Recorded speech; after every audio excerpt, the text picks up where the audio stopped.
পরশু রাতে সময় 12টার পরে এটা নরসিংগড় এলাকা। এই এলাকার মধ্যে তপন আমাদের পার্টি কর্মী, তার বাড়িতে আগেও আক্রমণ হয়েছে। পরশুদিন রাতে যে আক্রমণটা হয়েছে এইখানে বোমা নিক্ষেপ করেছে, এই দেওয়ালটা চির ধরে গেছে, গোটা দেওয়ালটা। তো আমরা খবর পেয়ে এসছি। তো আমাদের সঙ্গে এখানে আছে এই এলাকার বিধায়ক সুদীপ সরকার, পার্শ্ববর্তী এলাকার বিধায়ক, কেন্দ্রের বিধায়ক নয়ন সরকার, এবং প্রাক্তন মন্ত্রী পার্টির নেতা প্রণব দেববর্মা, মোহনপুর মহকুমা কমিটির সম্পাদক এখানে উপস্থিত সুদীপ দেবনাথ, নূতননগর লোকালের সম্পাদক এখানে এসছে আমাদের সুজিত দেব। আমরা সবাই মিলে, অন্যরা আছেন এখানে, এলাকাবাসী আছেন। তার বাড়িতে আগে আক্রমণ, এবারে আবার আক্রমণ। যে আক্রমণ হয়েছে গোটা এলাকা তটস্থ হয়, আতঙ্কিত হয়। তার মেয়েটি ক্লাস 9-10-এ পড়ে, মাধ্যমিক পরীক্ষার্থী। এবার মেয়েটি পাশের ঘরে ছিল, অসুস্থ হয়ে গেছে। ইএনটি ডাক্তার দেখাতে হচ্ছে তাকে, এখন কথা বলতে পারছে না। এরকম একটা আতঙ্কের পরিবেশ সৃষ্টি করেছে। শক্তিশালী বোমা নিক্ষেপ করে গোটা এলাকাকে আতঙ্কিত করেছে। আমরা তার নিন্দা করি। আমরা নরসিংগড় এলাকার শান্তিপ্রিয় জনগণকে তার বিরুদ্ধে প্রতিবাদে সোচ্চার হওয়ার আহ্বান জানাই। এবং সরকার এখানে আছে বলে মনে হয় না।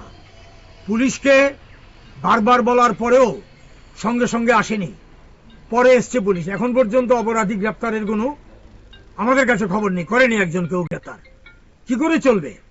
এইভাবে মধ্যরাত্রে এসে যদি শান্তিপূর্ণ এলাকার মধ্যে বোমাবাজি করে, তারপরে পুলিশ একজনকেও গ্রেপ্তার করে না, তাহলে আইন শৃঙ্খলা আছে বলতে হবে? আইন শৃঙ্খলা নেই, ভেঙে পড়েছে। আমরা এই কথাটাই বারবার বলছি। কদিন আগে এরকম ঘটনা ঘটেছে আমাদের পশ্চিম জেলাতে, কয়েকটি ঘটনা ঘটেছে। খুব শহরের মধ্যে ঘটেছে, সঞ্জীব সাহার বাড়িতে ঘটনা ঘটেছে, একজনের বাড়িতে করেছে। কোন ক্ষেত্রেই অপরাধী গ্রেপ্তার হচ্ছে না। তো রাজ্যের স্বরাষ্ট্রমন্ত্রী, মুখ্যমন্ত্রী, তার প্রতি আমাদের আবেদন থাকবে যে আপনি আইনের শাসন কায়েম করুন। এইভাবে চলতে পারে না। এর প্রতিবাদ আমরা জানাই এবং রাজ্যে শান্তিপূর্ণ পরিবেশ ফিরিয়ে আনার জন্য সরকার ব্যবস্থা গ্রহণ করুক, এই দাবি করছি। আর জনগণকে আমরা অনুরোধ করব, আপনারা সোচ্চার হন আইন শৃঙ্খলাহীনতার বিরুদ্ধে। পরশুদিন রাত্রে আনুমানিক 12:30 একটার ভিতরে বিরাট একটা আকার মানে শব্দ, পুরো বিল্ডিং কাঁপে উঠছে। পরে দেখি আমার বাড়িতে বোমা নিক্ষেপ করেছে বাউন্ডারি ওয়ালের মধ্যে। ওয়ালের মধ্যে বোমা নিক্ষেপ করার পরে ওয়ালটা তো ভেঙে গেছে, এদিকে ভাড়া দিচ্ছে, এদিকে ভাড়া দিচ্ছে। পরে কারেন্টের তার পর্যন্ত নিচে পড়ে গেছে।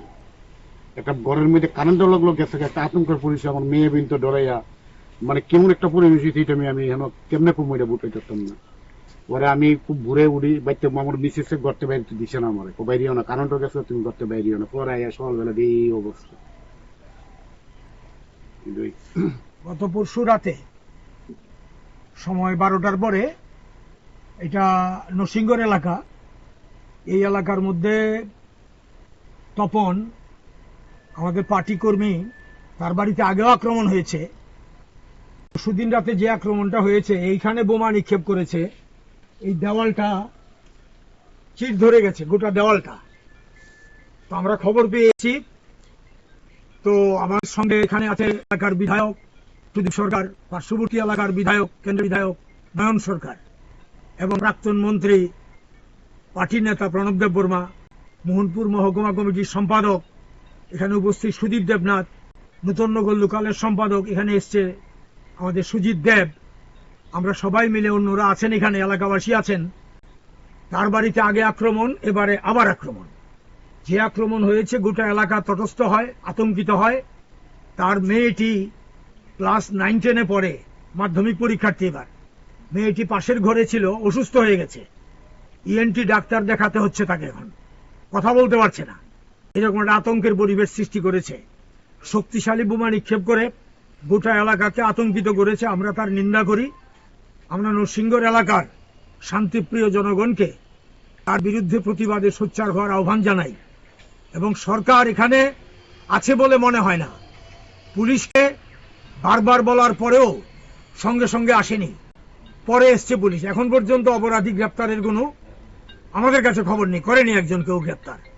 কি করে চলবে? এইভাবে মধ্যরাত্রে এসে যদি শান্তিপূর্ণ এলাকার মধ্যে বোমাবাজি করে, তারপরে পুলিশ একজনকেও গ্রেপ্তার করে না, তাহলে আইন শৃঙ্খলা আছে বলতে হবে?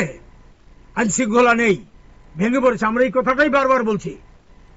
কদিন আগে এরকম ঘটনা ঘটেছে আমাদের পশ্চিম জেলাতে, কয়েকটি ঘটনা ঘটেছে, খুদ শহরের মধ্যে ঘটেছে। সঞ্জীব সাহার বাড়িতে এই ধরনের ঘটনা ঘটেছে, আরেকজনের বাড়িতেও করেছে।